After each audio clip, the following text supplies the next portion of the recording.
Hello and welcome to the third Manx Footy Pod of the 25-26 season, brought to you in association with Jeremy McGinn, Painter and Decorators.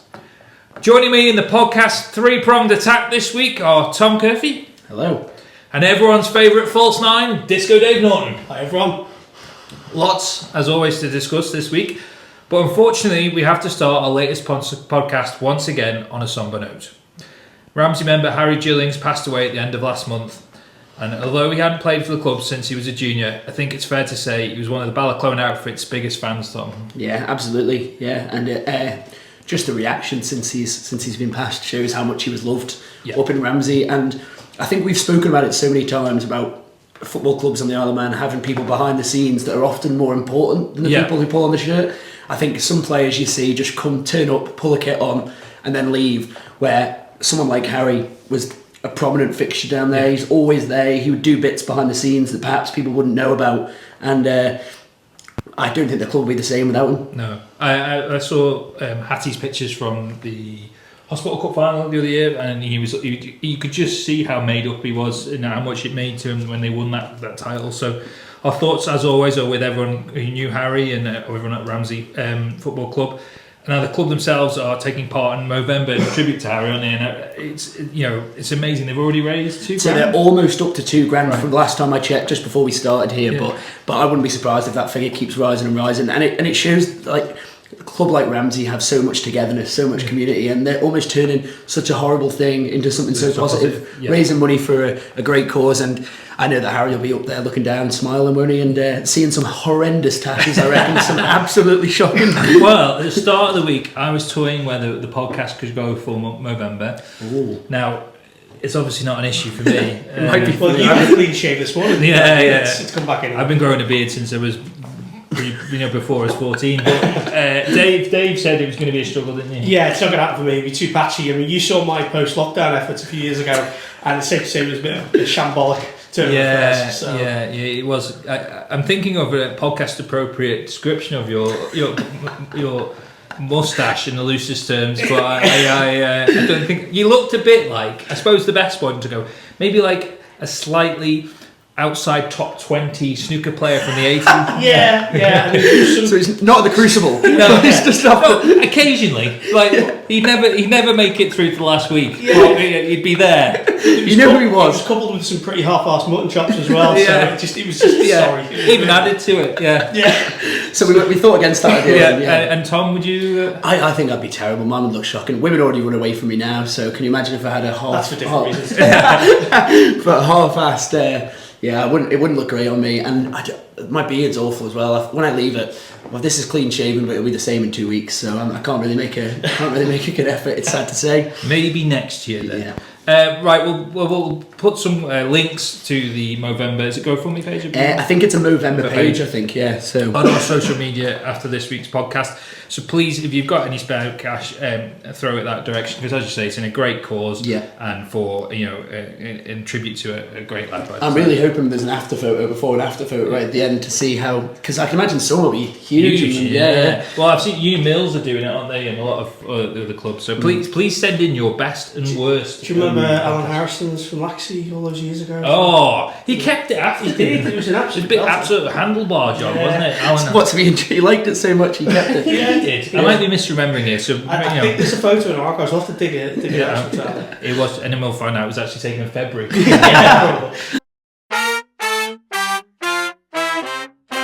Right, before we look ahead to Saturday's games, I'm delighted to say Tom caught up with former Marown, St George's and Laxley goalkeeper Sean Jackson, who recently helped Everton lift the England Amputee League title. Now, regular podcast listeners will have been, I think on the first one, was the first podcast of the year? Yeah. When you two let me know that Sean had been in a advert for Shaw deodorant. Yeah, he has, yeah. I have been obsessed since. But not that obsessed, because when we were talking about, we're going to have Sean on shortly with you zoomed him. Yeah. Whatever you call them. Skype's gone. But I've started, and this just shows you, doesn't it? I can't stop singing the Gillette song, even though I know he's Shaw. Yeah, it's not the score, but I'm You must have asked him about the Shaw advert. Yeah, Did you talk anything about football? It's mainly just the Shaw advert. Yeah. I want to know how many he had. Yeah.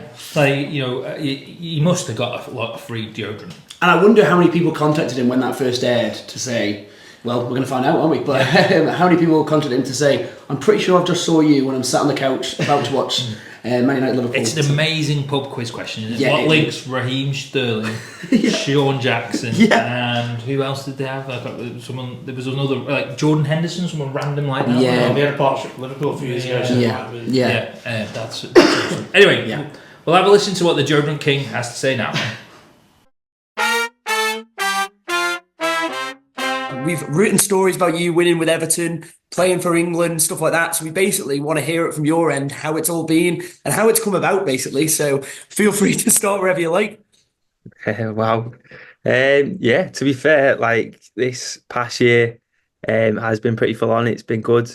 Obviously with Everton, won the league 3 years on the bounce now. So we sort of went into the year with that like almost pressure to try and get it again. And we obviously like there's never been like a quadruple or anything like that in the league. So that was obviously the aim at the start of the year. And we just want to retain the title. And I was really impressed, to be honest, that we managed to do it. We had quite a few things that went against us, and just basic player ability at times that kind of killed us. But we on the last day of the season it sort of went our way. So winning the league was good for me again. My second one now. So that side of things was really good. And with England, obviously preparing for the Nations League, which we won back in 2023. So we were out in Trabzon in Turkey mid-September. And to be honest, it was quite a challenge for us. And like, obviously gutted that we didn't keep the trophy. It was brutal, to be honest. We flew to Turkey with it and kind of wanted to bring it back, and it just didn't go our way, and Poland ended up winning it. And you've played on some Manx football grounds that the pitches, I can imagine, are very different. You've played in the mud down at the playing field, and now you've put on an England shirt. Is that a surreal feeling to be representing England at the highest level? Definitely, yeah. Like, obviously, when I first started playing for Marown, it was literally the same time I found out about amputee football. So, my sort of journey started when I joined when I joined Marown at the same time. So, like growing up on the island, never knew about amputee football, and like playing Manx football, I never thought it'd be possible to go on and play for England. And I definitely think I'm lucky the way I sort of found out about the sport, and had the support so I could travel across to England and go and play it. So it really is surreal, to be honest. I can imagine. And there's not many players who can say they've played for Marown and Everton and in England. I think there's a lot of lads that like to think they could, but perhaps not. But you've also played. Am I right in saying you played for Laxey as well in the Isle of Man? And is it Geordies as well, or is it what clubs have you played for? Yeah. So journey on the Isle of Man, I started, I think, under fours, under fives at Laxey. Absolutely loved it there. Peter Kinnish, obviously pulling the strings in the junior programme. And I stayed at Laxey till I was about 15, 16. We had a really good centre of excellence team. The likes of Adam Long, Sid Batty, Joel Ibanez, players like that. And I made the move to Geordies with all them. So we were like a bunch of, just before getting to the age of senior football, joining Geordies with like Bassey Senior, Frank Jones, all them lot that you sort of got to train with the best players on the island, really. So that was a really good like introduction to like men's football, basically, for me. And obviously at the time, I think it was Andy Perry, first team keeper. So obviously I used to play in net before amputee football. So it was Pez. He was in net for the first team, so I didn't really there's no chance of getting game time at Geordies when I was 16. So it was like a really good opportunity to join around, get experience playing men's football. So like that was sort of the journey I played obviously in that season from Marown when we got promoted, that was probably still one of my best seasons like ever in football. You know, like the team, like the group that we had, and they're being so young and winning like in men's football was like, especially someone disabled for me, was something I was really like proud of being like a part of it. Yeah, and I remember that season. I watched a fair bit of that. Only really young, but I watched a lot of that. And as you say, you had a great season that year. And to be a keeper in that team with Dave Brew, Bark, and orders that year, I can imagine it's very different now. But that was a successful season. That, and Marown now back in Div 2, hoping to replicate that season. Hoping to replicate that years on. 2018, that's so many years ago, and it feels only like yesterday that you guys were lifting the trophy. It was incredible that. Then it was as you say, a really good squad we had back then, and a team that was worthy of being in Div 1, I'd say as well. Like it was far too good to be a Div 2 team. So yeah, it went down to the wire as well. Yeah, he had like Stu Morris, Yeah, Ash, Cam Avery, like yeah, it was really like the spine that we had and things like that. Like, yeah, it was. I think we were always up against Paul Rose. Holly yeah, were Holly were the team for us that year, yeah, and Kazakhstan as well. I remember all the games. yeah. And it was a proper challenge to because we won it on the last game of the season, wasn't it, against Governor's Athletic, I think. Governors Athletic? Oh, Yeah, well, there was a game we had to win. Do you remember we had to win by a certain amount of goals or something to yeah. go up? So it was Put like them in, yeah. we went 1-0 down as well, I think. Yeah, yeah. It's incredible. That was at Bala Fletcher. I remember that well. But what one thing I'm meaning to ask is, who would you say has had? I know you've played for 3 clubs on the island, but is there anyone that stands out who's had a massive impact on the island for you in football? Well, like obviously, I joked like Peter Kinnish, obviously someone I looked up massively the things that he did for the junior setup at Laxey. Mm, Um, that was something that was really really important for me. But player wise, I think like I said, that start at Geordie's was really good for me. Sort of seeing that professionalism almost, which is something like replicated over here in England. The levels that were set by the likes of Bassi and players like that really pushed us on and things like that. But also playing for the Centre of Excellence with June Watney and Norrie Little as my coaches, mm. they were both like amazing for me. So there's so many people that sort of Yeah, been too part many of to it. name. Yeah, Yeah, absolutely. And Sean, obviously, you're not on the island as much. I don't see you as often as I'd like, but I do see you on my screen sometimes on TV sorry with about this that. short deodorant advert. Tell me how that came about.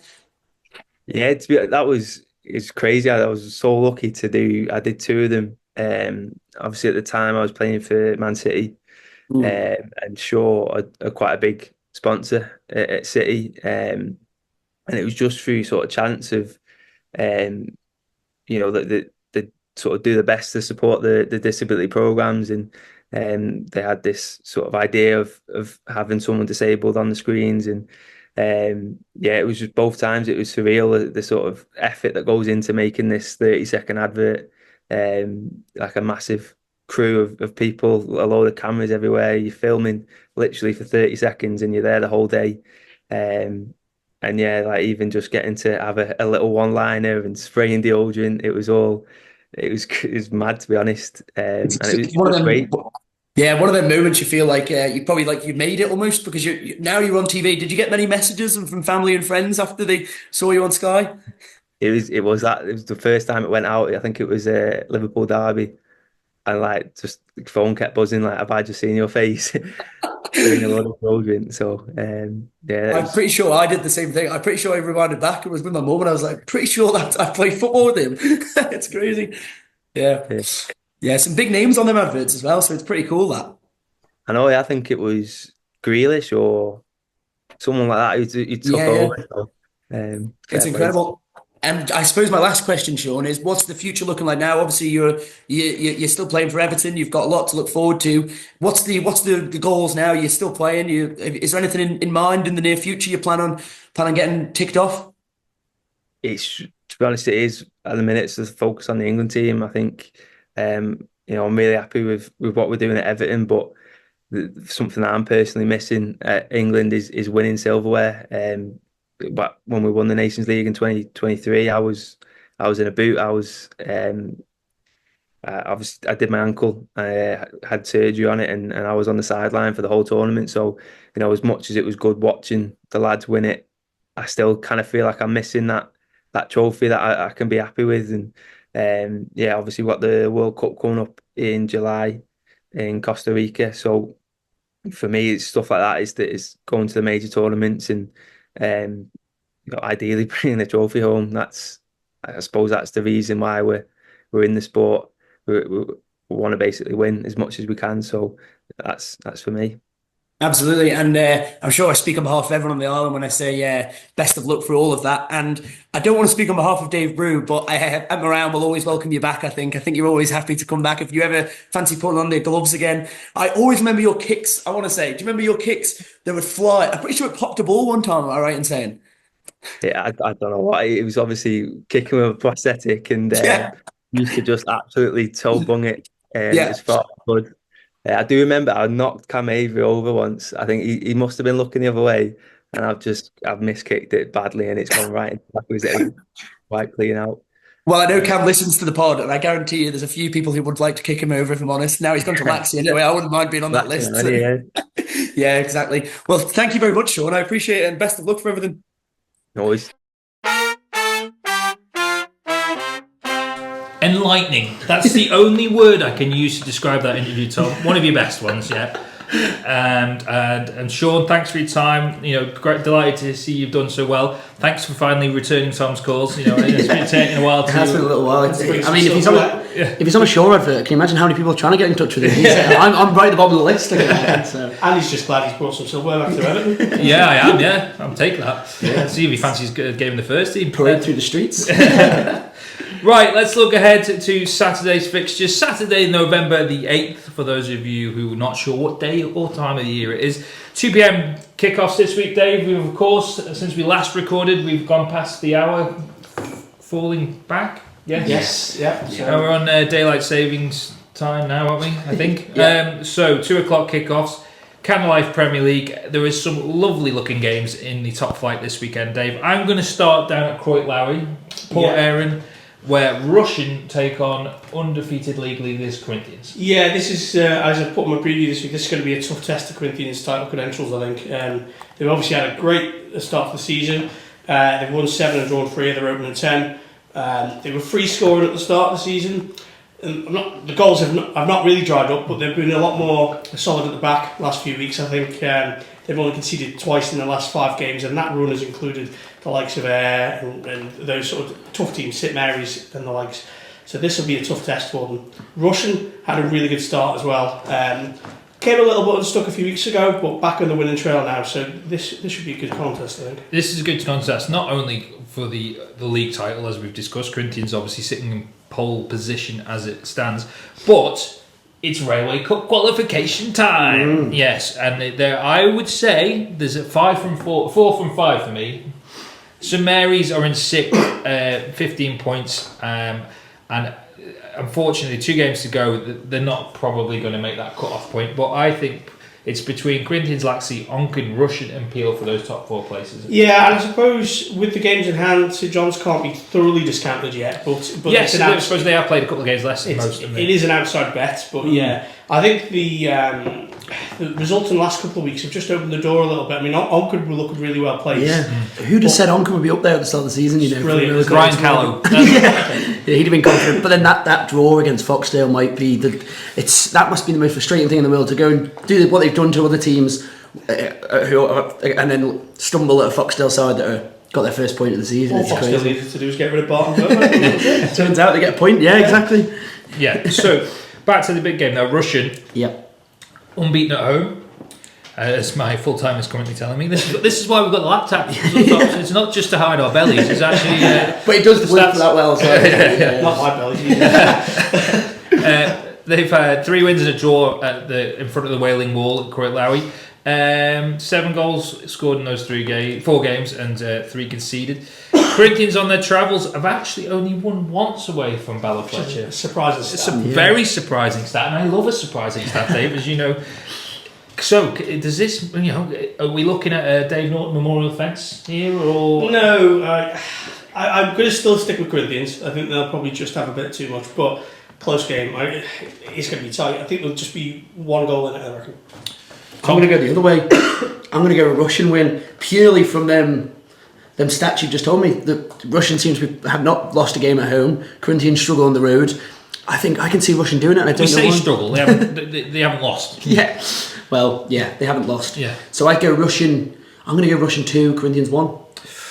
I'm going to go and sit on the Dave Norton Memorial fence, and I think that'll be a 1-1. Do you think either team would take a point? Do you think Russian would settle for a point now? Massively. Now, yeah. Russian maybe. Obviously, they've got Peel breathing down the neck, and we, as Dave pointed out, St John's do have games in hand on them in the Railway Cup qualification. So it might, but I think in the grander scheme of things, that's a good point. Exactly. Yeah, I think most teams in the league would probably take a point against Corinthians realistically, given how strong they are up front. Yeah. So. Yeah, 39 goals in 10 games. That's nearly 4 goals a game. It does sort of tell its own story, doesn't it? But how many did come against Foxtel? Fair point. Elsewhere, there's a derby, a tasty-looking Western derby at Mulliney-Cloy, where St John's take on Peel. Tom, now, we've talked St John's have been a bit hot and cold so far. Peel, probably you could say the same as well, but have picked up a bit of form in recent weeks. Yeah. This won't be easy to call either. It's at St John's, you say? Yeah, it's at Mulliney-Cloy. Yeah, so this won't be easy to call either, because I think St John's, Peel's a big one for them. Yeah. Like, I think that's the game at the start of the season Peel St John's look at and go, we want something against these. And there's a few former player crossovers. I was going to say, we have that little added spice. Exactly, as Ainsley Harriott would say. Yeah. There is Reece Oates and Paul Whitehead. Paul Whitehead, exactly, too. And Peel will know exactly what they're capable of.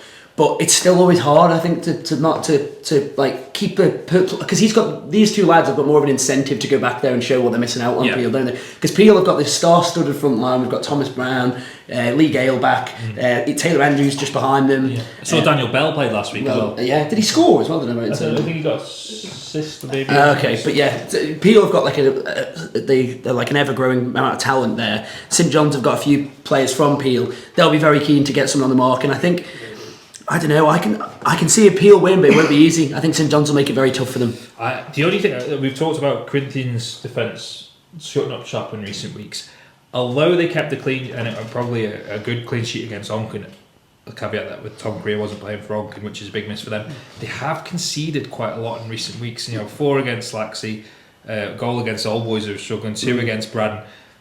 That will give St John's that even added incentive, won't it? And as well, St John's they've got 2 wins. Obviously, one against Braddon, a comfortable win there, and then they beat Uni Mills as well. But before that, the interesting results they got a draw against at home and Corinthians at home. Yeah. So them 2 results. The fact that it was 0-0 against Corinthians, well, they kept the Corinthians. Like front 4 or 5, whatever it is, that attacking front debate. 11. Exactly, yeah. So if they can do that, what's the set? Well, why can't they stop Appeal front 3, front 4? But Thomas Brown might have other views on that. So. Yeah. Although I have most recently turned out from Marown, St John's were my first club at football, so I think just got a feeling, and it's not trap wind. I think St John's might get something out of this.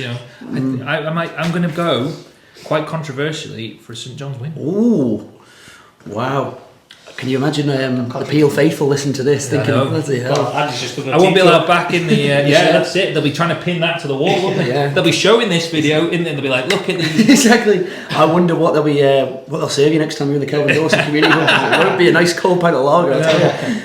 Yeah, I think you're right. It's going to be a very tough game, but my money's on Peel. I think they'll have a bit too much firepower for this one. I think Peel will get the job done. It'll be tight. St John's will keep them at bay, but I think Peel will get the job done. Thomas Brown, maybe with a couple of goals, which is not really putting him ahead of anything, is it? Did Thomas play last week? Let's have a look. Yes, he was in the starting 11. He didn't score though, which is a rarity nowadays, isn't it? Yeah. So, he let Gaylor and Taylor score. So So I think I'm gonna stick me punditry neck on the chopping block and go with St John's in that one. Mm-hmm. Right. We've talked about Harry already. Ramsey's first game back in action following his sad death is against Braddon on Saturday at Balaclone. It's going to be an emotional day. We've talked for all the reasons we've talked about. I think they did play last weekend. Yeah, they did. First home game. First home game back at Balaclone, so I'm sure there'll be like a proper outpouring of love there, weren't there? Yeah. And especially somewhere that Harry was so involved in down there. Ramsey, on the playing side of things, lads, have not really got going yet this season. Now, they're sitting down in 9th. 1 win at home, which is unusual. Balaclone usually a bit of a fortress, Dave. Yeah, particularly in the most recent years it has been, but for whatever reason, maybe they just haven't had a settled squad. I don't know. Obviously, we know that likes of Charlie Higgins is playing regularly for FC Man, plus a couple of others, so whether that's affected it. But yeah, surprising in itself, but this presents a great opportunity for them. They'll be looking at this thinking, this is 3 points hopefully for them. Get back on track almost. And the thing is as well, we've almost got to give so many of them first team players and combi players for Ramsey who have been so close to Harry. It can't be easy to just get yourself going again. I know they had the initial weekend off, and fair play to the FA and everyone for sorting that for them. But then even as games go by, there'll be a missing presence there, and it won't be easy for these lads to keep going. But it's a really nice, tasty game to get back into it. And Braddon, unfortunately, I think it'll be a comfortable Ramsey win. Braddon, for me, they're doing what they need to. They're chipping away, Dave. They're picking points up where they can. The other week they lost 10-2 to Peel, which it can get. You've been on the receiving end of a few times, Tom. It does take a while to get out the system, but the following week they picked up a point against Old Boys. And then the result that stands out for me, and I know they didn't get out of it, but is they pushed Onken all the way in a 7-goal thriller on the 18th of October, 4-3. So I think they're marginally better than their position suggests. Absolutely. So I think they might think they could get something out of this. Yeah, especially because they look at the table and they're 11th and they see Ramsey in 9th. Yeah. There's not many teams when you're in that fight for the bottom 3, bottom 4. You have to weigh up which ones realistically you think you can pick up points from, and I think this will be one of them that they'll think we could possibly go, especially with the record at Balaclone for Ramsey. If they're not doing too well there, this is a good opportunity for Braddon to try and get something. But for some reason, I've got in my head that Ramsey are gonna just unload. Yeah. Score a load of goals. I think it'll be 5-6, 7-0. Yeah. And there'll be a big celebration at the Balaclone after. Dave? It's a bold claim, Tom. I like it. No, I think you're right. I think Ramsey definitely goes into his favourites. I know you touched on that there with Braddon. They're picking up points where they need to, and those so-called 6-pointers, which is just keeping them ticking over. So they'll go into it with a little bit of confidence, but I think Ramsey will be too strong. Right, Onken versus Old Boys now. Onken are firmly in this Railway Cup mix. Credit to James O'Kelly and his squad there up at the spiritual home of stock car racing at the Niverson.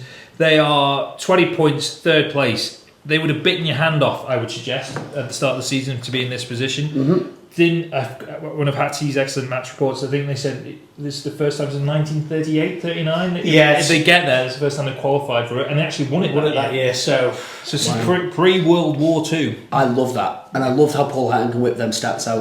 Like it's just he drops them like exactly. I would say. So they're in 3rd now.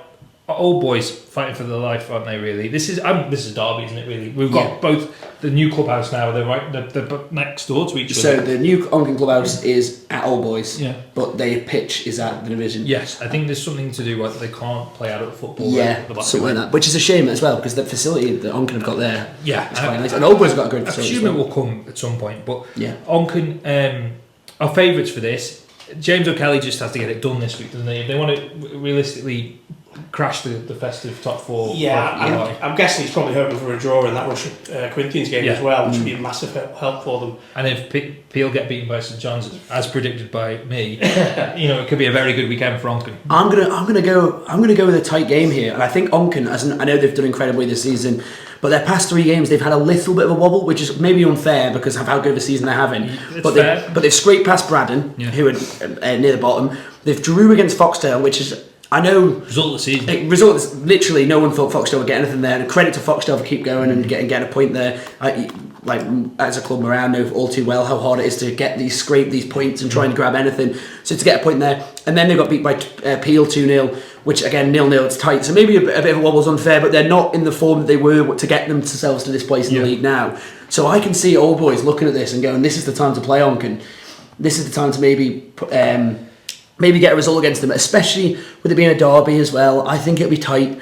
I'm maybe saying a draw here. Well, I think Old Boys will nick something. Old Boys, they've had a tough start to the season, looking at their results, they got 3 goals against Corinthians. I think they lost 5-3, but to score 3 against that side, I talked about it earlier. Corinthians' defence has been good this season, so that shows you that all boys are doing something right in the attacking third. Yeah. Obviously, the big kings. They're wily, Dave. They're all wily. There's a lot of experience. There's a lot of experience in that team. I mean, if Tom Creer plays, obviously they've got to keep him quiet, but there's also a lot of weapons in that Ogden side, so it's going to be tough for all boys. I do think the Owens will get the points. I'll just clarify, when Dave says there's a lot of weapons in that Ogden side, he means that in a good way. Yeah, I'm not sure. Like when I'm talking about Tom, yeah, it's totally different. A lot of weapons in that Ogden side. That's the slogan of the podcast.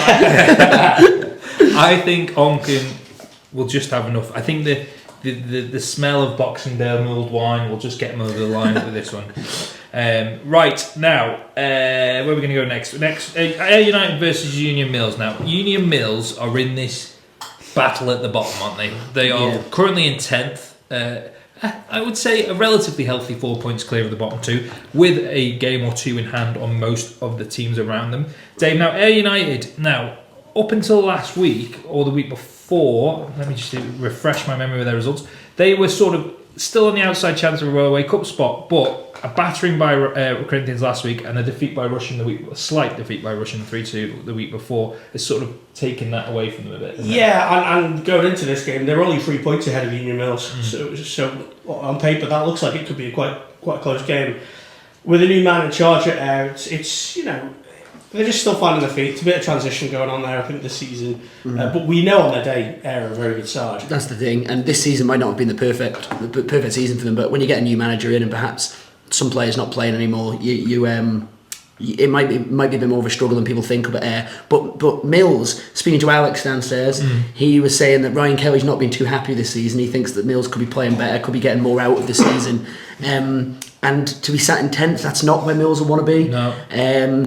But there's the obvious thing with players missing, with injuries, stuff like that. So, yeah, this is a tough one to call as well, because it kind of depends which Ayr turns up. Where is it being played, Andy? Up at Ayr? Yes. I'm confident enough to say Ayr will get the points here, but it won't be easy. Ayr, actually, their home record, it's one of these... Don't tell me this now. You have these sort of... What you presume is right in your head, but is actually often wrong. We do that. Ayr and Russian, you'd think, strong at home. Yeah. Ramsey as well. Yeah. Now, we've already said Russian haven't lost at home. Yeah. Ramsey have lost 3 at home, and so have Ayr. Oh wow! So So the long trip to Andrews. That normally is the case, isn't it? You leave there with nothing. That is my experience with Ayr United. It's taking you 4 hours to get there, and you leave with nothing. Exactly, and then you have to drive the person back in the car with you that you've just gave a penalty away, and your mates view at you. There's nothing worse.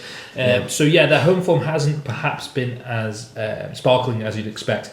Mills away form, they're actually only 2 victories this season have come away from Garymore. Okay. From the slope of Garymore. So no, it's not a slope, is it? It's on a slope. I don't think it is a slope. Windiest ground. Windiest ground. It's not like their old pitch. That was difficult. So yes, so they might have some heart there. I still think Ayr will have enough about this, and it screams I'm sure Ryan won't be happy with this, like a 4-2 or 5-2 to me. Yeah, that seems about right to me as well. I'd say 4-2. But the only thing I was going to say, Dave, did someone send Jamie Callister get his marching orders last week? Yes, it was last week. He is a vital player because he'll be missing out. Is it kicking straight away? I don't know, because sometimes it does, sometimes it doesn't. But I'm pretty sure when Louis had Louis Brew, he's out straight away. Yeah. So. Yeah, I think he won't be playing this week if I had to. But then saying that, the FA works in mysterious ways, and I don't know how to. I don't know. He might be banned in a month. As always, our finger is on the pulse.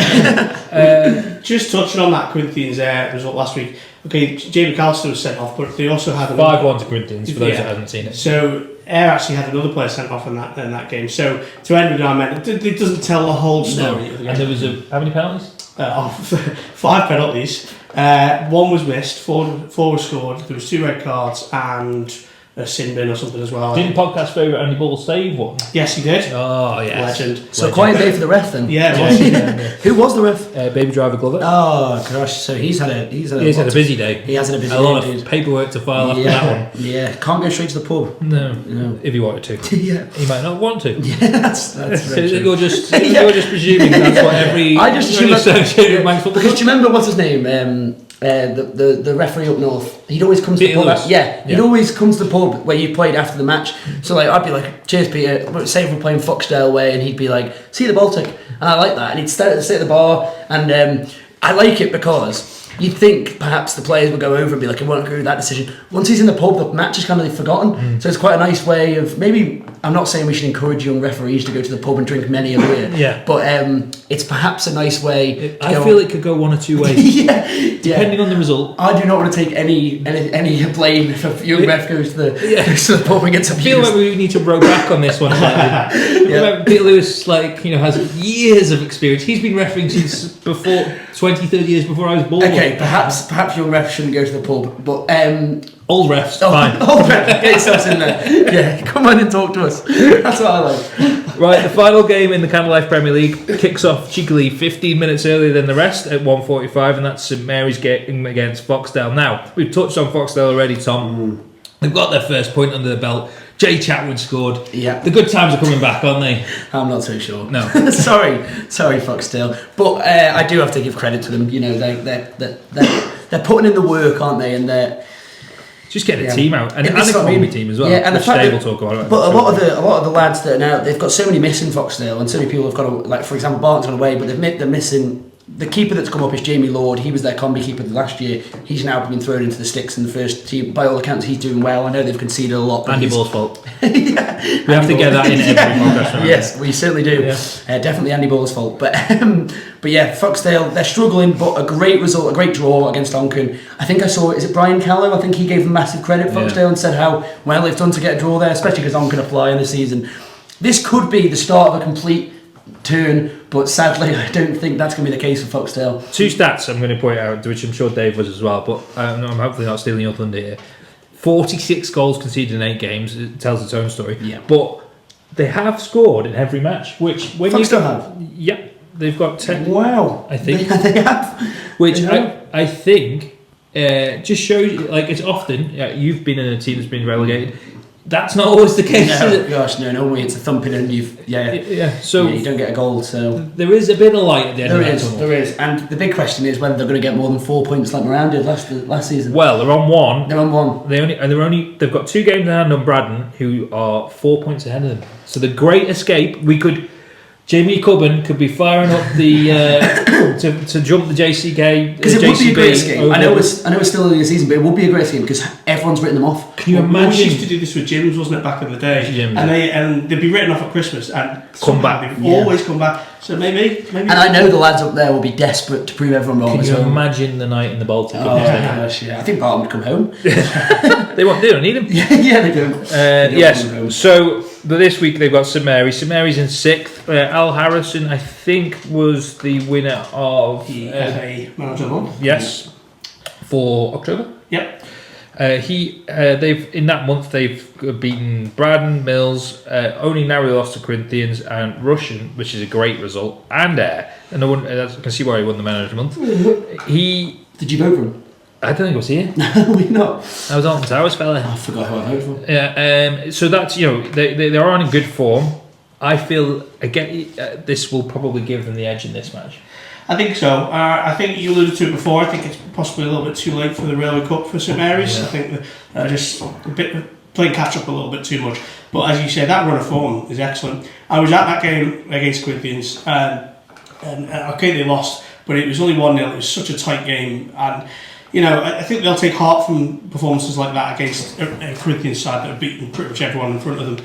So I think this is certainly a game where St Mary's will be favourites. I mentioned to the Wolf, Mark Wolfenden is banging them in form. Tyrese Thompson is in brilliant form. I think Alex Harrison's got them playing some really good football. So another 3 points this week. I do as well. Just mainly the bowl, I think, as well. Is that a factor? No, but how different is the bowl to Billy Goat Park? Well, light and day. Exactly. So if they were playing away, I think Foxdale maybe have more of a chance. But the bowl, we wouldn't be playing away. It's November.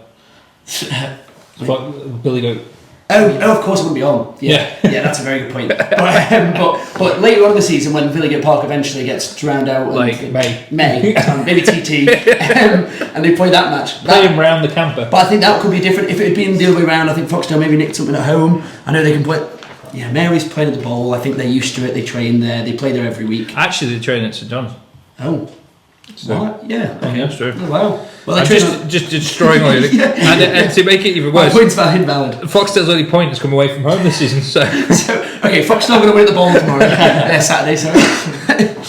Right, before we look ahead to Saturday's games in the most entertaining second tier in Europe, we have an exciting delivery at Old Church Road recently, didn't we, Tom? Yeah, we certainly do. So Marown obviously celebrating their 75th year anniversary kit. I don't think I need to tell the listeners that, they're just aware because it's such a historic club with and it's they probably heard you mention it about 6 times already this exactly season. If you've spoke to me in the past few weeks, I've talked about it. It's a stunning kit. It's a nod to the past. We had a kit in I think 1956 that was similar to it, and then throughout the years it's been predominantly maroon, but there's been kits that have gold on as well, and they've changed to predominantly gold. So we've basically given a nod back to that, made it as celebratory and nice to look at as you can. I've actually heard a few people say they don't like it that much. I remember Cam Avery came out and said, good thing he doesn't have to wear it anymore. So it's a lovely kit. Very retro. I enjoyed the old school team photo you guys took, squad photo that you took the other week. Credit to Gary as well. Gary came down late notice. We gave him a shout, and Gary came down and took some photos for us because it's one of them things that clubs on the Isle of Man have so much proud history that I think we always need to give a nod back to the people who started these clubs from so many years ago. They're the most important thing in the world. And I know you mentioned before, there's often people behind the scenes making these things happen, and I'm delighted you spoke to 2 of the club stalwarts, Neil and Helen Withers. Absolutely, about this. And this is actually really nice because they speak about Percy Kelly, who was their granddad, who started Marown Football Club off in 1950. Oh. So how nice is this that so they speak about that, and they speak about where it's kind of come from and our connection to Motherwell that not many people would know about. Ooh. Yeah. Colour me intrigued. Well, Andy's a big fan of Scottish football, so you've just hit the right Not Motherwell though. Well. Oh, Dave, wash your mouth out. Right, let's have a listen to what they had to say now. So, first of all, it's a big day today. It's Melia night tonight, but it's the official kit launch of the 75th year anniversary kit. Talk us a bit about it, Nev. Well, I think over the years we've had different types. We've had maroon as the main colour, gold as the main colour. Things in between. We had one which was almost red, but we'll not talk about that one. But we've gone back to a bit of a retro feel. We had a close connection with Motherwell, probably back in the early 80s, mid 80s. And if you look back at their kits, this is a bit of a throwback to one we had off them. So that's what we're aiming for, really. And it's a big year, obviously, 75 years in Marown Football Club. You've probably not quite been involved all them years now, I won't go that far. But you've been involved all throughout the years. Tell us a bit about how much this club means to the people of Marown and the lads out there with the kit on. Yeah, well, I think everybody knows it's a bit of a community club for our family, especially. My granddad, Percy Kelly, was around in 1950 when they first set the club up. He was club president for a few years after Hayward Gellan. So it's been good for me and Helen to follow in our granddad's footsteps. And my dad was on the committee and my mum was on the committee. So real community feel, real family feel for us, and it's really nice for us to be involved. Absolutely. And the Hells, obviously the Melias tonight, that's a big one, of course, as always. But just basically the same question, how important is it for a club like Marown to keep going? And 75 years is a long time, isn't it? It is, absolutely. Yeah, we want to do another 75 at least. I mean, we won't be around, but never mind. But yeah, in terms of our family as well, I've played here, coached here, secretary, and just love everyone. The lads are great. Everyone puts in loads of effort. It takes a lot of effort to keep the club going, so it's a testament to the members in the committee that it's gone on for this long. We're lucky enough to have some great facilities down here which are provided by the Marown Memorial Playing Fields. We have close connection with the other sports clubs here, so the Cricket Club and the Bowls Club, and we hope to build on that going forward. So yeah, it's just great, isn't it? Yeah. What else has happened this year to celebrate 75 years of Marown Football Club, Nev? So we're going to have a celebration of the Marown Football Club in April. The hope is to get teams from the ages through. We've already spoke to people from the 80s, they're interested in going. The 90s team and the early 2000s when we did relatively well. We had some top players, we had Ireland internationals, we had players of the year, top scorers, that kind of thing. We introduced the ladies team. So all these we're hoping to get. We're looking to get a special guest or two. The date is the 18th of April. 18th of April, so look out for that. Perfect. Thank you very much, guys. Very interesting indeed. I know it was a bit of a love passion for you, that one. That didn't feel like work. Nev was on great form as always, and I just grabbed him at the end because I just thought we need to get something in about this fantastic kit. And it was also hilariously, we played in the Combi match with that gold kit, turned up at the new Manx football ground of St Ninian's High School, which we need to discuss, and we need to get down to there. I feel like do something about that. But anyway, we get there, we're playing Governor's Athletic Combi, and they arrive in their yellow kit.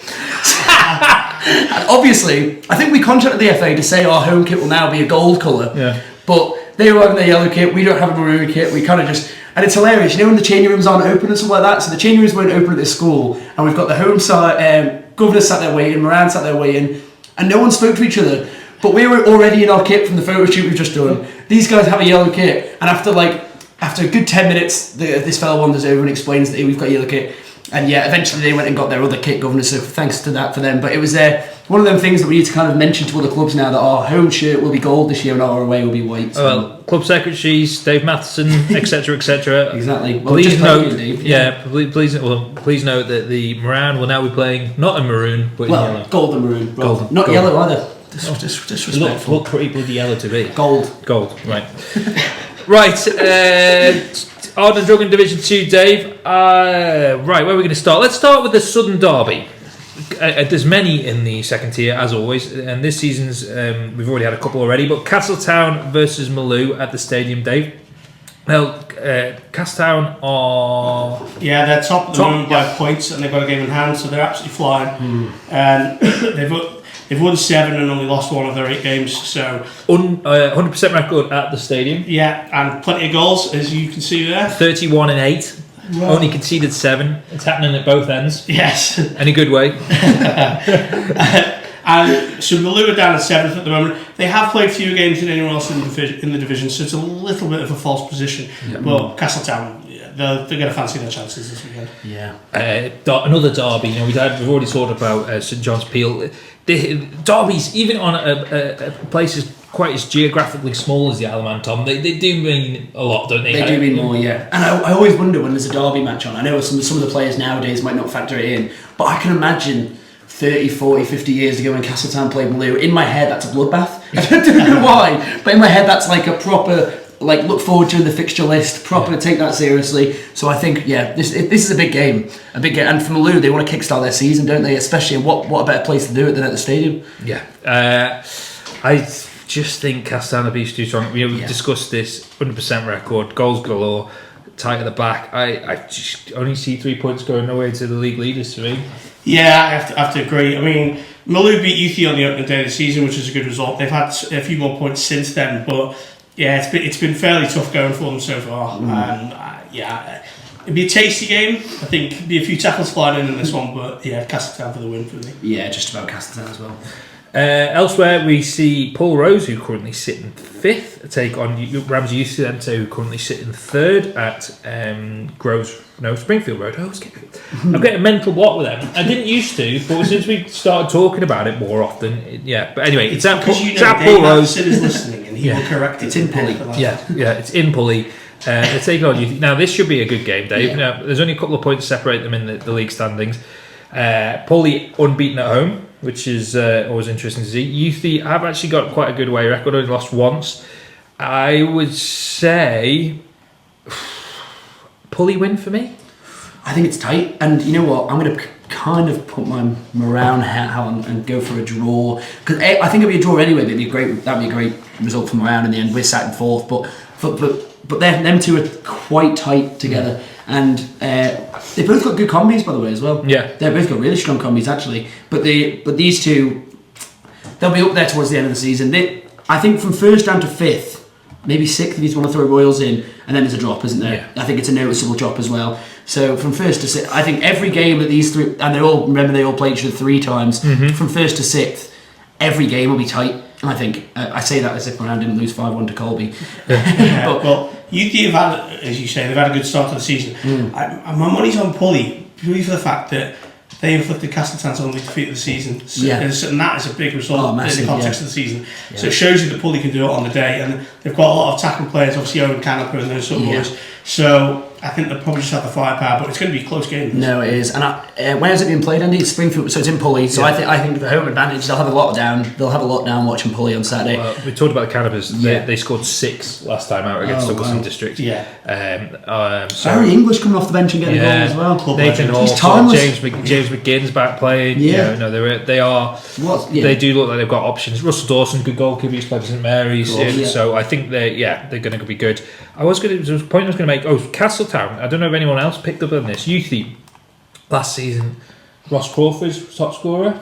Yes, he's moved to Castletown in a very rare move from one end of the other. So and I think he scored last week. Yes, he scored against Colby last week alongside Alex Crawley. Lucas Simmons seems to have jacked in rugby and Nathan Cardy's back as well.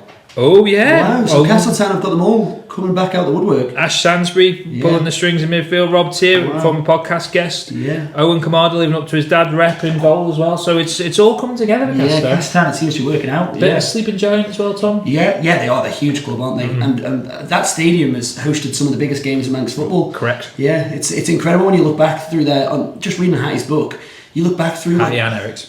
Sorry, Eric. Gosh. And you look back and massive teams came over and played there. Like when the ball, I don't know if the ball wasn't available for some sort of combi match, but there'd be a massive English side coming over and playing, and you see the pictures. The amount of people on the sidelines down there. Castletown, to me, they're a Division 1 outfit. Like a big enough to be in Division 1, should I say? Obviously. And to be honest, I'm just looking at their results this season, Dave. They're breezing it at the moment. Bar the Pulley result. That's the thing, and you have to remember I keep forgetting that everyone's playing each other 3 times, so you don't just get one by the cherry, you don't just get 2, you can have another go to try and be a team, and that's huge, because it's all about when a team runs out of steam, and we could be playing till TT. so when everyone will definitely be running out of steam. Yes. Right, elsewhere, Dave, we've got Marown taking on Douglas Royal in their new yellow kit. Gold kit. Now, this is another one of those games in this sort of mini top 6 league, isn't it? And Royal...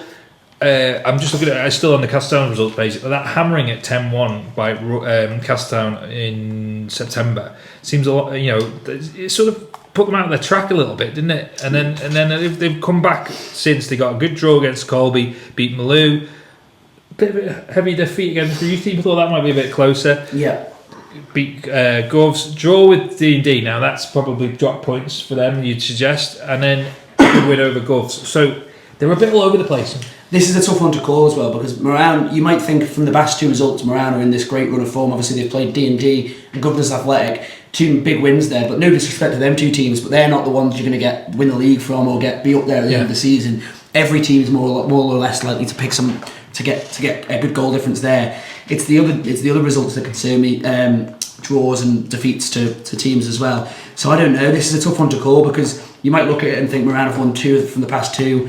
But this will be a lot harder, and Royals will be bang up for this, really bang up for it. And if they want any chance to finish towards the top half of this table this season, they've got to win as well. They do have a game in hand over Marown, don't they? So no, Marown have a game in hand. Oh, sorry, game in hand over them. Yeah, so tough one to call this. Marown's home form's good. You only lost 1.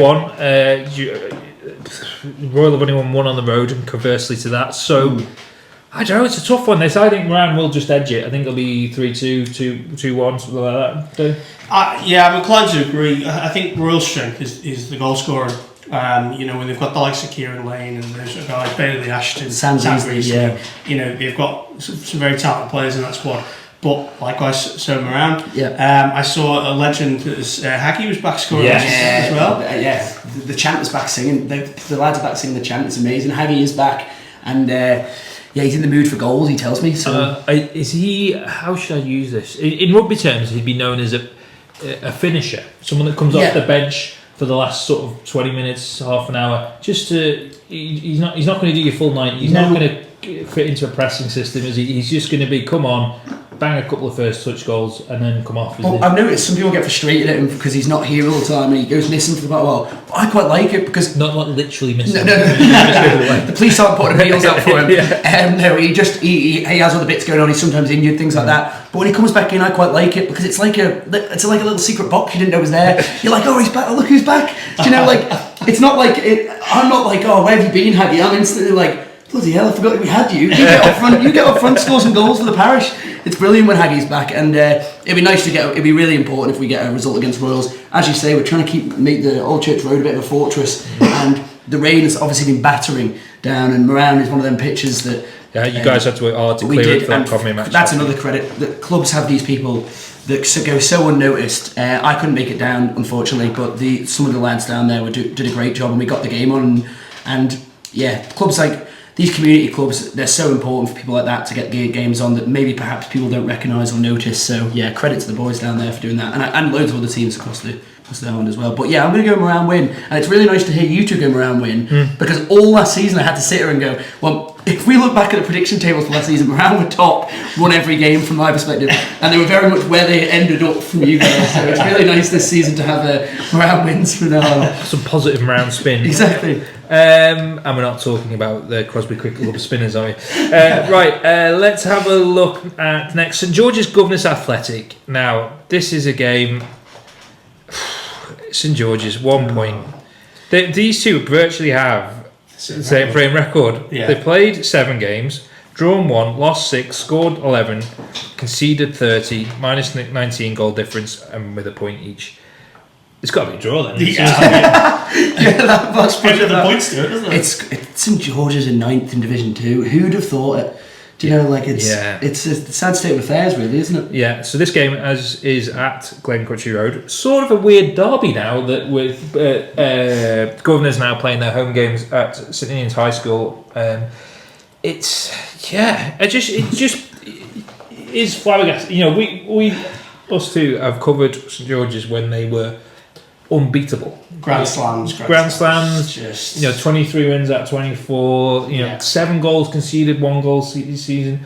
They've conceded 30 in 7 games already, and it's just a different era. It's just a different era. It almost mind bending, really. Yeah. And what they can't let happen is like what has happened to Jim's. You know, like such a sleeping giant that they're in a coma. Yeah.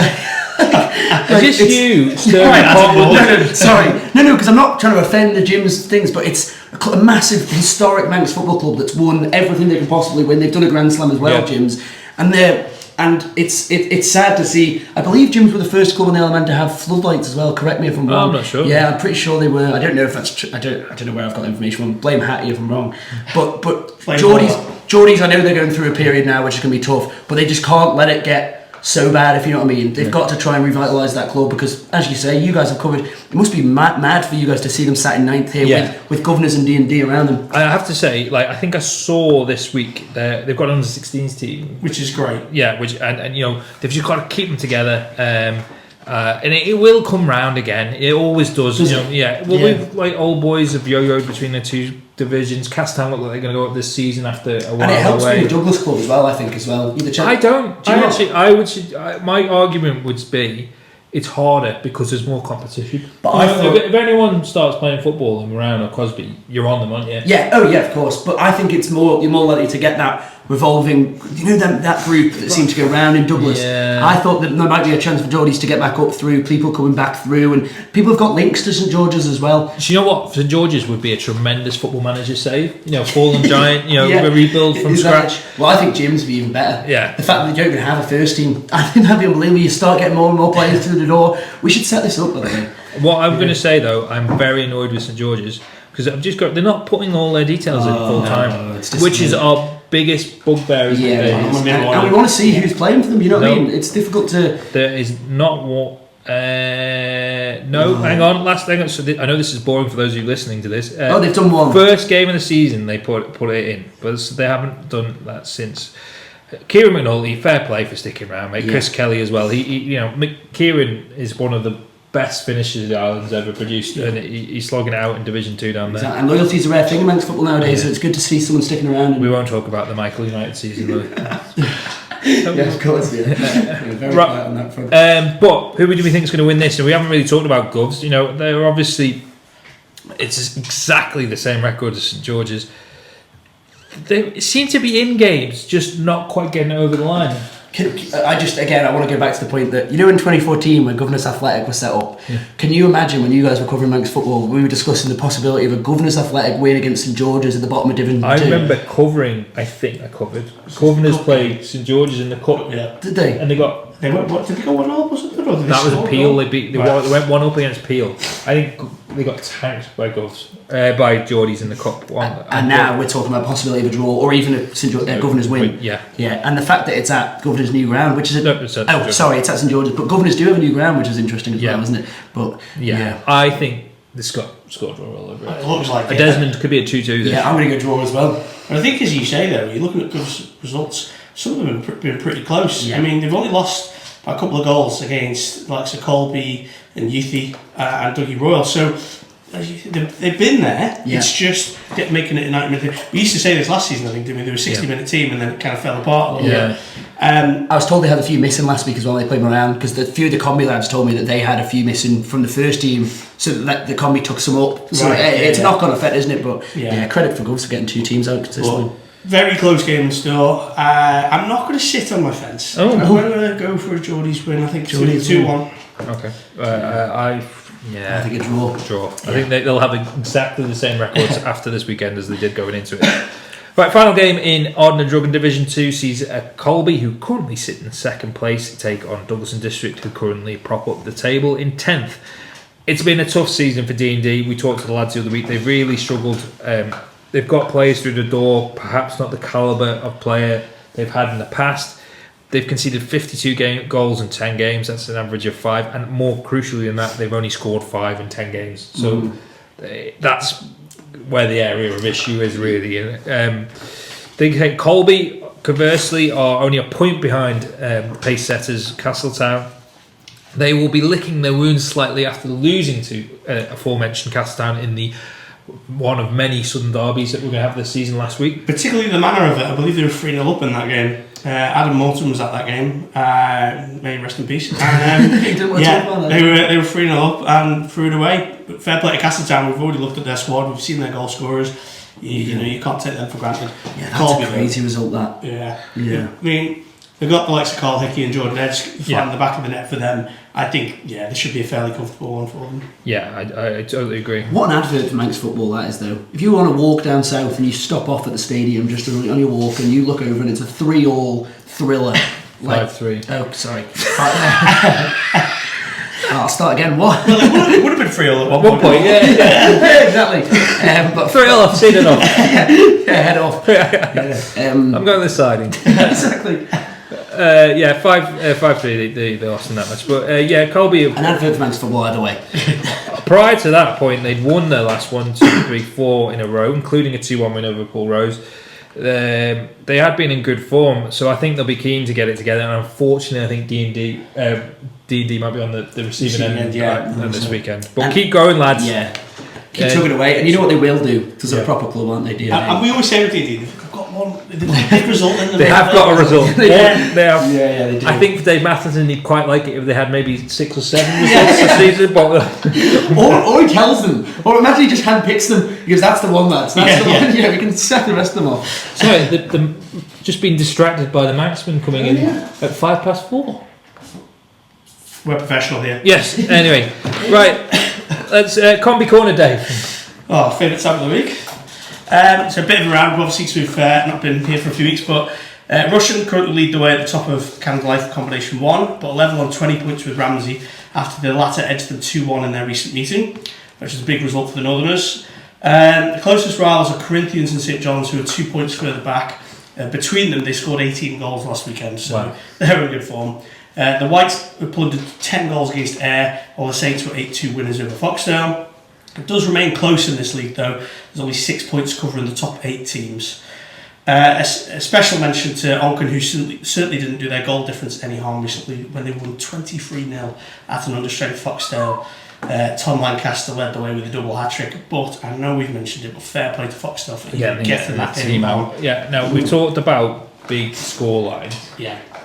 that's got to be up there. But we're not 100% sure it's the biggest. Now, did you play for the mighty Derby in a hammering? Yeah, we lost a few when I was there. To 20 plus goals. I think so. I would probably try to raise it in my mind. I think we went to the Derby Hotel afterwards and had a few that's funny enough, when I hear stories from my dad and his and my uncles and stuff like that, when I hear stories about the Derby days, it's not very many stories about the on the pitch stuff. No. It's more about the chaos that would happen at the Derby Hotel afterwards. 100%. But I do remember a few people have mentioned to me that there's the three Curfews at the back who conceded a silly amount of goals. It was definitely over 20 either way, and. Yeah, I'm not 100%. What if anyone knows what the biggest battering? Yeah, I've got. There's a Malou beat Michael or something in the cup, or Michael beat Malou in the cup way back when, and that was a big scoreline. There was also one, and I could be wrong here. I think it was St George's versus Royal. Yeah, it was 26-0. I think was it 23 or 26-0? Yeah, Sean Quay made Team of the Week that following week. Yeah, and Gavin Gorn, Douglas Road stalwart, left winger, cultured left peg. He said, I don't know how Sean Quay made it into Team of the Week because he had full to do as they were, because they lost 23-0. Mm-hmm. Obviously, quite a week for defenders, except for Royal. Yeah. So I think that was a 26-0. And I think. But we'll have to dig into the archives and see. We can't rule out, but it doesn't look like Foxtel had the biggest humping. And the fact they got 2 goals. I'm pretty sure Ollie Horbury, who scored their goal, started the game in goal. Ollie Horbury? Not Ollie Horbury. He played for Marown. Ollie Cubbin. Yeah. Of course, he was a Cubbin, playing with Foxdale. Pretty sure he started the game in goal and then scored in the second half outfield to get a goal, which is pretty... Rush keeper. How do you explain when you go to the Baltic what time... If you go home and your mum asks you, how's your day been? Yes, you conceded 23, but you played in game and goal. You conceded 11, but you scored outfield. I'd be like, pretty good day. Manx Football's a very own Shillivert there. Yes. Well, you were talking there, Tom, obviously about the Derby links and stuff like that. About so it would have been father and son, and obviously the brother playing there and stuff as well. And I do remember playing in a couple of those games. I remember one of those heavy defeats, and I can't remember who we played against. And the manager just gave up, and I was on the bench, and he just stuck me on up front as a lone striker with no one else around me. It was like a flat back 10 or flat back 9 with me up front, and I couldn't do anything. But speaking of father and son's combinations, so there was a link here, by the way. Slide in. In Ardern Druggan combination 2, there was something of a rare sight in Manx football last Saturday when a father played in the same side as his 2 sons. Goalkeeper Ross Mulligan lined up alongside his sons Finley and Jacob in Castletown's match against Jims, which the Mets won 2-1, and Finley grabbed one of the goals. Thanks to Paul Hatton for sending us that information. Class. Yeah. Elsewhere, Pulley have maintained their perfect start to the season, have now won all 10 games so far, most recently beating Malou 7-1 last weekend. Dafka and Youthie are the nearest challengers, some 8 points adrift, but with games in hand. The Pinks romped past Governors 13-0 last weekend, so another big scoreline. The previous weekend, Youthie and Dafka played out an entertaining 3-3 draw. The mighty Marown, they made it back-to-back wins despite the best efforts of Tom Curfew. They defeated D&D 9-0. Yeah. Niall Gibney back to hat-trick. He did. While Hugo Hughes continues to be a super sub for the Crosby outfit with another goal off the bench. Apparently Tom tried to get sent off late on, but unfortunately for the manager, he's still available for this weekend's game. Would you care to elaborate on that? No, I don't think it was a near sending off or anything like that. It just crossed my mind because we were all desperate for young Harry to get to get a clean sheet. He's a 16-year-old keeper, and there's been times like the week before we were 8-0 up and conceded a sloppy goal, so we're all desperate.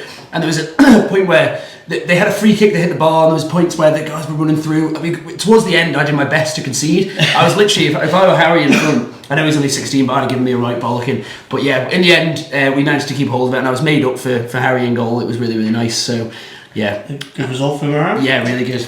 And the last game in this league, there was a 9-goal thriller at Valera Road, and Michael United edged past Douglas Royal 5-4 to make it back-to-back victories of their own. Yeah, it's good to see Michael getting wins as well, because they've had a tough time of it with players leaving and stuff as well. So I was just listening to that lovely story of Roscoe getting to play with his sons there. So I was just thinking, right, so I played with Hugo last season, one game because Dave Brew spoiled the second one because he called him up to the first team, and he didn't score in the game. But Hector is 6 now, so he's 10 years, he'll be 16. Mm-hmm. So I've got to keep ticking over for 10 years, so I'll be 51. Yeah. Hugo will be 31, and the Hector will be 16. So you can all play in the game. Yeah, it's doable. It's doable. Catty must have played in the 50s, must he? yeah, no, he definitely has. Yeah. And then Decker progresses all. And Fox is another one. He plays for Foxdale way onto his 50s, maybe even 60s. I think Fox. I reckon we can make Foxdale first team at 50. Yeah, only joking. Hey, they'll be winning the Premier League by then. Don't you worry. Right, the most important bit of the week. Dave reads the weather. Friday, today looks mostly cloudy and dry with some rain overnight. There will be some strong winds. Saturday looks like it'll be dry with sunny intervals before a little rain later on, so hopefully it's a good day for some footy. Fingers crossed. Now, before we go, FC Alamanno back at the Bowl this Saturday evening as the Ravens aim to claw themselves further away from the North West County League's Premier Division's bottom two. Pilkington are the visitors as Rick Holden's men aim to make it 6 unbeaten. A last minute, 102nd minute equaliser of the week. Yeah, against Uxton Villa, the wonderfully named Uxton Villa. Great name. I was thinking, where is Uxton? Never heard of Uxton. It's in Lancaster, Dave. Great. No, Chorley, yeah. Don't do the Alan Partridge quote. No. I was going to say, but there's some debate over who scored that last minute equaliser. Steve Whitley or an own goal. Yeah, so I haven't seen any footage of it yet, but the North West County Football League have given it as an own goal. So right. Sorry, Steve. Yeah, we'll go with own goal. So if you're at Loose End, that's 6 o'clock at the Bowl. Anything else to add, lads? I think Freddie O'Donoghue still chipping away at Queen of the South. Adams at Coleraine, as we know. Liam Doyle, we've been trying to get him on the line, haven't we? Yes. Nashville, I see they won the cup. Yeah, won the MLS Cup. So he's sporting director or something? Director of football and operations, I believe. So and we're still hoping to get Isaac Allen, of course. Yes, Isaac Allen, who made the move from Lincoln to Premier Division Sunderland, goalkeeper, former goalkeeper of St John's. Yeah. The other one we want to get, and if you know him, please get him to get Rudy Bryce, is it? Yeah, Rudy Bryce. He'd be another one to get. Former St John's player. He's now on loan from Kelty Hearts to another club in Scotland who I've forgotten who play in the top league or non-league over there. And he is, Dave is now Googling it quickly to try and cover my blushes here. He is now, we'd love to hear from him. We've tried, Bonnie Rigg, that's where he's on loan at. We'd love to hear from him. So if anyone knows how we can get in touch, you try dropping him a message, and not for the first time, someone who rejected your DMs. Yeah. When you see Tom Curvious typing, you tend to put your phone away. And also a big appeal to add to our collection. Yeah. Basically, we're trying to improve the studio. I think it'd be nice if we could get something from every single one of the 26 Manx football clubs around. That would be amazing. It would be good, wouldn't it? It doesn't have to be a kit as well, because I feel like a kit's been a bit cheeky asking for kit. Yeah. I'm Marown, I'm going to chuck you a 75th year unless you give us £100. What happened to our Marown kit? We had the on the I took it. I wore it, I think, to a I don't know. Fancy dress. Yeah. Something. I wore it to something, but it is getting tight on me now, and that's nothing to do with the kit or the washing. It's to do with my waistline. But it'd be nice to get even just something small. I know. Just to add to these walls and stuff. It'd be really nice, wouldn't it? Yeah. So any memorabilia, the more random, the better. Yeah, that'd be cool. Yeah. Please get in touch. Obviously we're on social media. Drop us a line, and we'll arrange to collect it. Or if you want to come in and see behind the curtain and the podcast HQ and be bitterly disappointed about how low tech it is. They don't know what's behind this wonderful camera here, do they? Yeah. Well, it could be anything, or it could be nothing. Yeah. It's just Adam Morton constantly swearing. Right, we'll speed it up, Adam. Yes, we will speed it up. Right, until next time. It's half an hour.